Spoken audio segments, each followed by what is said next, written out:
Das Green Old Deal by NaKeshia, Melvin, Helen Stix, Jenna and Daughtry. MBA 505 Mini Case Study. The Renewable Energy Act was enacted in Germany in the early 2000s.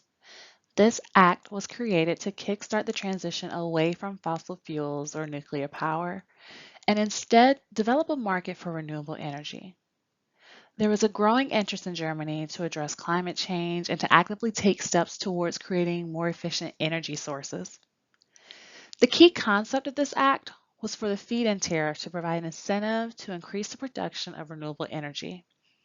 The cost of electricity was increased for all families and corporations using traditional energy sources.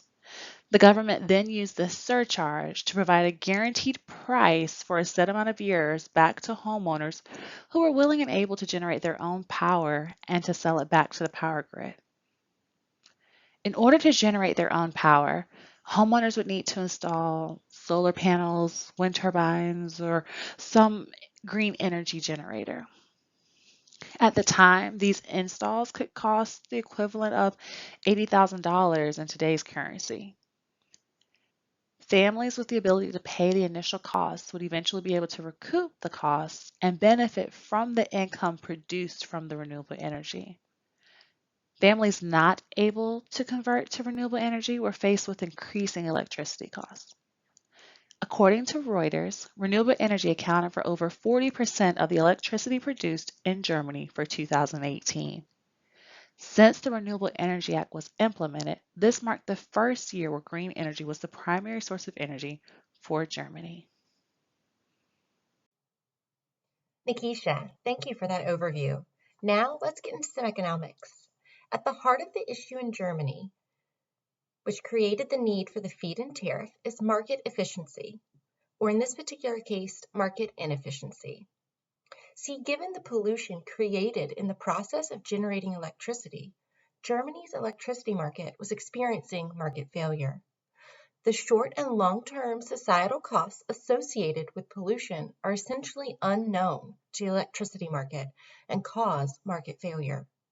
Pollution is a negative externality, and negative externalities occur when the actions of one party impose costs on an independent third party. In actuality, if the market could account for the additional costs or negative externalities generated by the pollution, the marginal cost curve would shift left, and market equilibrium would be achieved at a higher price and lower quantity, indicated by P star and Q star. Negative externalities cause market quantity, shown at Q1, to be higher than what is socially optimal. So how do we get the electricity market to the correct market equilibrium? Well, Jenna's here to tell us.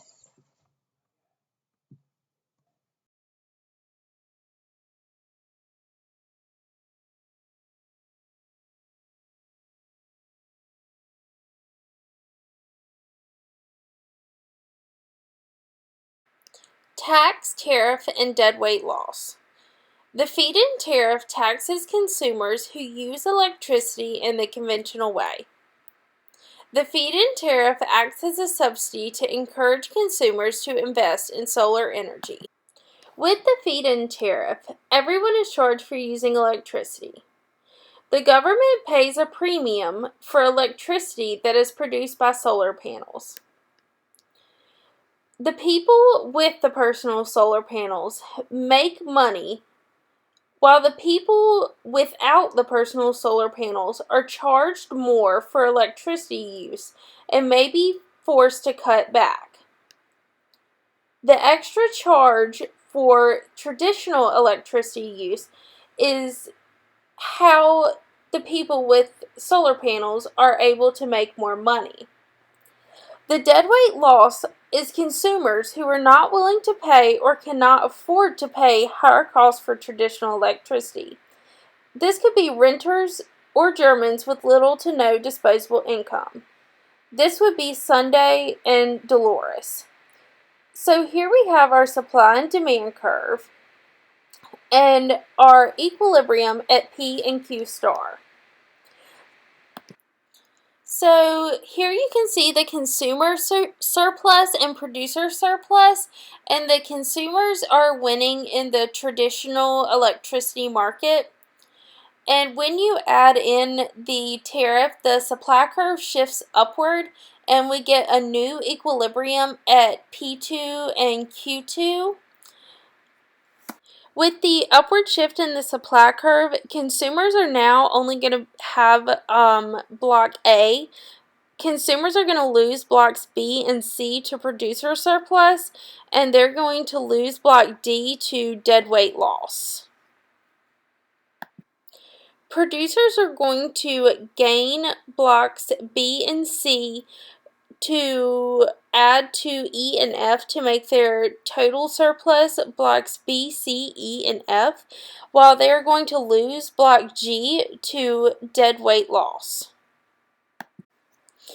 And deadweight loss is going to become blocks D and G. Block D from originally consumer surplus and block G from producer surplus. So to recap, block A is going to be consumer surplus, blocks B, C, E, and F will be producer surplus, and blocks D and G will be deadweight loss.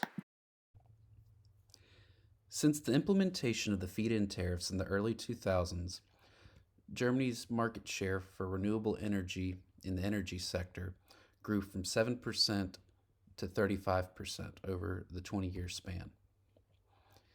However, the 20-year subsidies granted to those who invested in renewable energy is set to expire at the end of 2020. With this, Germans in the private sector and private citizens will no longer receive incentives for investing in solar energy or wind energy or any other renewable energy.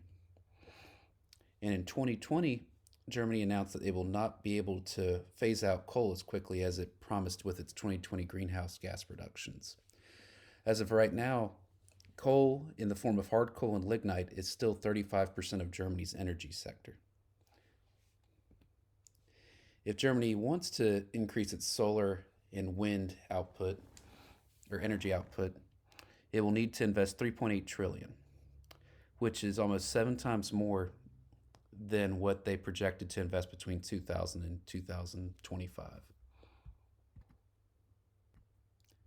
Thanks to the subsidies from the feed-in tariffs, millions of German households installed solar panels on their roofs in order to take advantage of the extra income that these generated. The pictures below are from my trip to Germany with my company in September of 2019. As you can see, about every other household in this village had solar panels on their roofs, which really shows that a lot of households took advantage of this. What's ahead? With the subsidies from the feed-in tariffs coming to an end, the German government is now offering competitive bids for renewable energy products, which helps drive down cost. Citizen-owned cooperatives are arguing that they cannot compete with these lower costs from private organizations. However, in 2018, the cost from solar and wind prices dropped to 5 euro cents per kilowatt hour, which puts them right on target with fossil fuel generated power. Because of these lower prices, energy created by wind turbines and wind farms off the coast are being hailed as zero subsidy because they do not need the German government to prop them up. As the market develops and more green companies grow in size, we can expect to be able to keep up with the fossil fuel industry and potentially overtake their market shares.